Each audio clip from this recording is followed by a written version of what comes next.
A Song to the Tune of Love by It's_Kingston on AU3. Episode 11, Chapter 5. Refrain. That text. That damned text. That was the reason she was freaking out at 8:47 a.m. That silly little message. Heart Himiko. Hey, Chaco. Everyone's able to have dinner tonight. Do you mind meeting at the ramen place instead of the park? Uraraka had told Toga it was fine, but she was starting to really regret that as she, Ashido, and sooo fussed over her outfit for dinner. On that day, that was now less than 9 hours away. Was she too worried? Maybe. Was she not worried enough? Also, maybe. Was she going to worry more? I bet you already know the answer. So, you've been dating for a week, and she wants you to meet the League? Ashido asked, picked up a battered blouse from the bed. Ooh, this looks nice. She wanted me to meet them before too, and we weren't even dating. Uraraka splared a glance to the shirt Ashido held.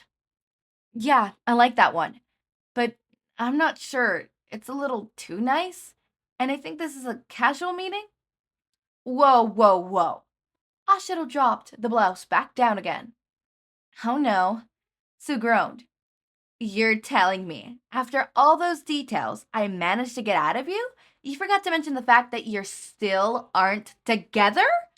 Ashido gasped, glaring dramatically at Uraraka. It's, well, just, we never made it official. We just kinda went to sleep. Uraraka said sheepishly. Made out? Then just went to bed? Ashido threw his hands up theatrically. Didn't even ask her the morning after? She was gone when I woke up.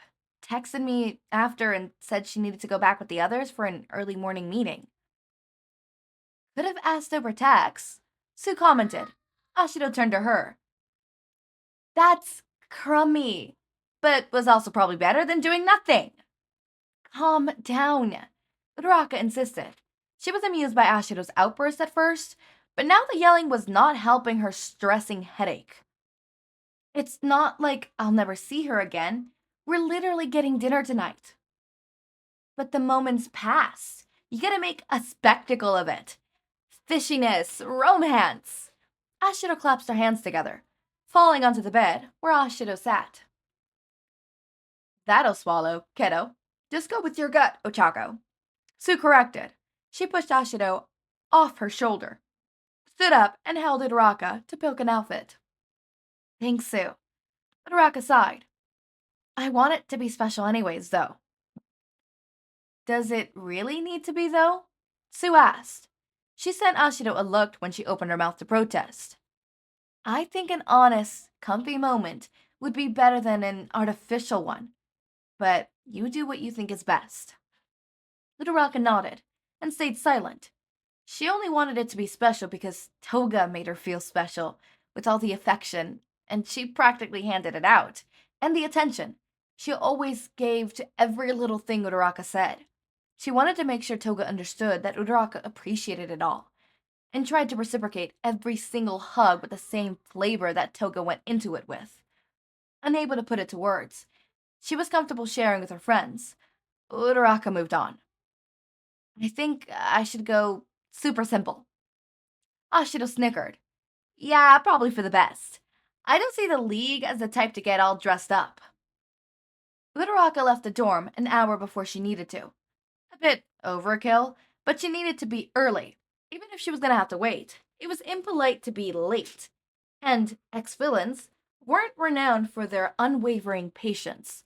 So wearing a plain white shirt and a yellow jacket that Toga told her was cute, the same jacket that accidentally matched her eye color in a frightening degree, Uraraka set off. Luckily enough, she put on a nice pair of sweatpants too. The fall chill didn't particularly care about the fashion sense of the people.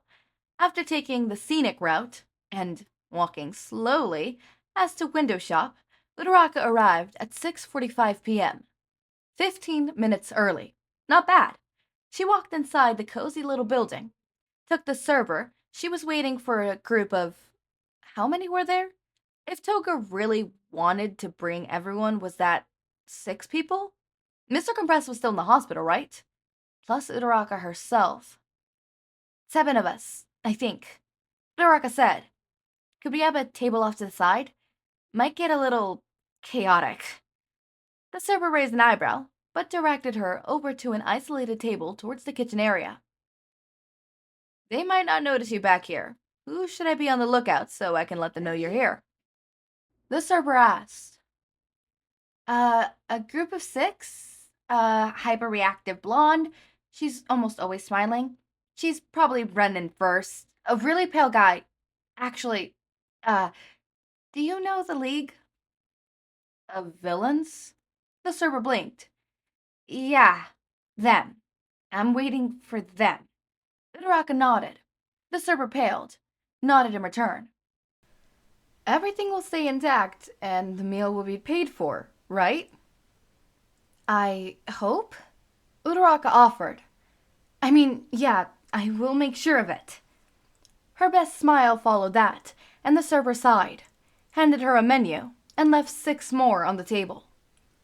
Minutes later, several people pushed through the front door, led by Toga. She bounced in place, looking around until she was approached by the cautious server.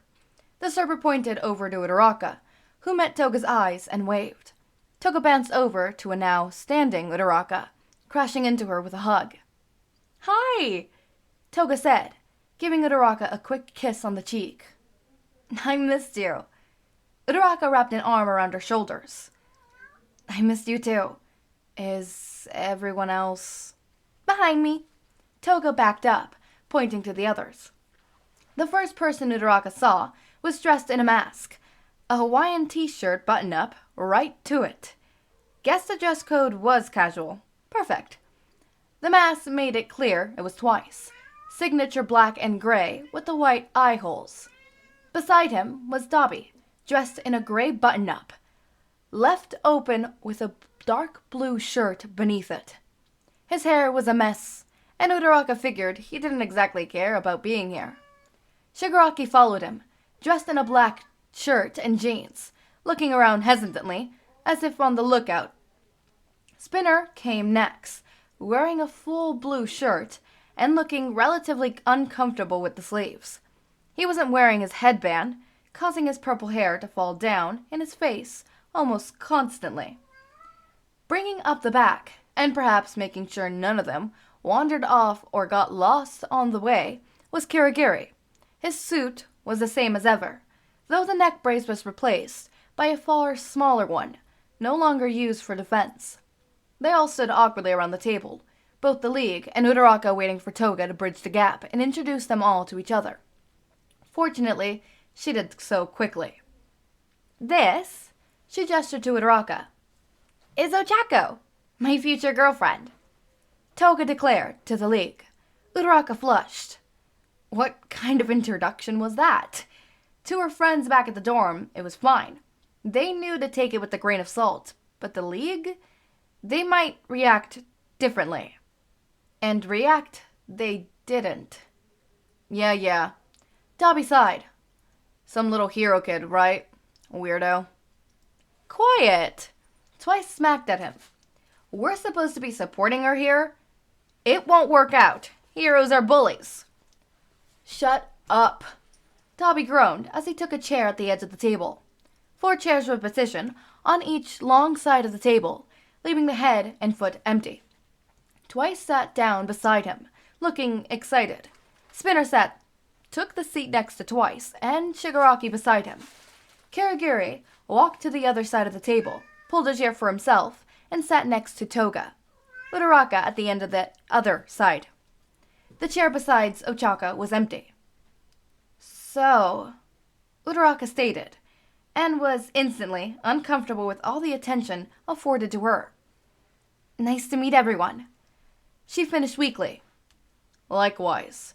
Shigaraki nodded slightly. His gaze never left the table. Uraraka wondered how he led anything as antisocial and quiet as he seemed. Then remembered his quirk.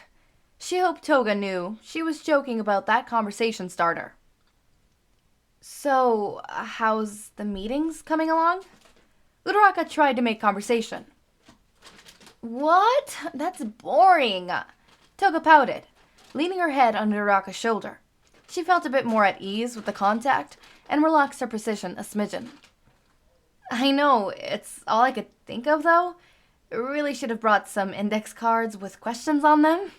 She sighed. Twice chuckled at that. I am late for work. I was supposed to record this video literally yesterday. I am late for work. I'm not late for work, but my boss ran the meeting a whole lot longer than he was supposed to. Point taken is, I realize that audio is really bad quality. You're going to be hearing Storm. You're going to be hearing Storm rustling with my Takis bag that I have, and stuff like that. Ignore him. Just ignore him. Okay, ignore him. Please, just ignore him. We're getting the meeting. Woo! We love the meeting. Also, the fact that they just haven't made it official. Why haven't they made it official? But oh well, it's okay. Different people do different things, stuff like that. I was really supposed to record this yesterday. In fact, I was supposed to record a lot of videos yesterday, but I didn't. Why? Because I was gay. Okay, I was in a really long. We started the phone call around 11, and we ended the phone call around 6 p.m. So how long is that? Hold up. I'm checking. I'm opening up. I'm checking. I'm checking for you guys. Okay. 1, 2, 3, 4, 5, 6, 7, 8, 9, 10, 11, 12, 13, 14, 15, 16, 17, 18, 19. 19 hours. That's not long. We once were in a phone call for 26 hours. So, that's not the longest one we've had, but it's the longest one we had since college came up and my job came up.